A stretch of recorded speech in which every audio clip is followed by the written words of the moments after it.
de profondes lignes de faille divisent notre société. Les statistiques sont claires. Notre lieu de naissance, notre niveau d'études, notre âge, notre sexe et nos revenus sont des facteurs déterminants de notre bien-être et de nos chances dans la vie. Nous sommes divisés par génération. Le taux de chômage des jeunes est 2 fois supérieur à celui des plus de 25 ans. Et, avec une expérience professionnelle plus faible, les moins de 30 ans ont des salaires inférieurs de 30% à ceux des travailleurs plus âgés. Nous sommes divisés par niveau d'études. Les individus qui n'ont suivi qu'un enseignement primaire se déclarent moins souvent en bonne santé, ont plus de chances d'être au chômage et se sentent moins en sécurité. Les hommes peu instruits vivent près de 8 ans de moins en moyenne que ceux diplômés du supérieur.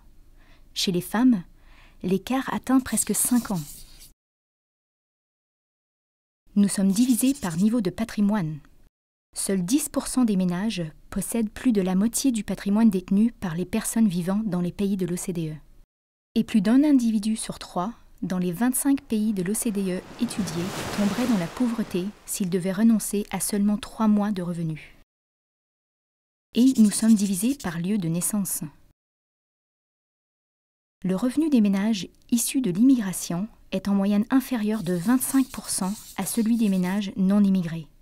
Les immigrés sont plus susceptibles de travailler dans de mauvaises conditions, d'être surqualifiés pour l'emploi qu'ils occupent et d'être moins satisfaits à l'égard de la vie que le reste de la population. Une société divisée fragilise la démocratie. D'après une enquête menée dans 11 pays, les travailleurs manuels représentent 44% de la population, mais seulement 13% des parlementaires.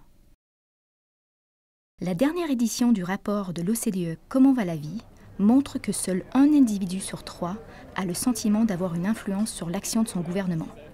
La participation électorale est en baisse, en particulier chez les jeunes, les travailleurs faiblement rémunérés et les individus les moins instruits.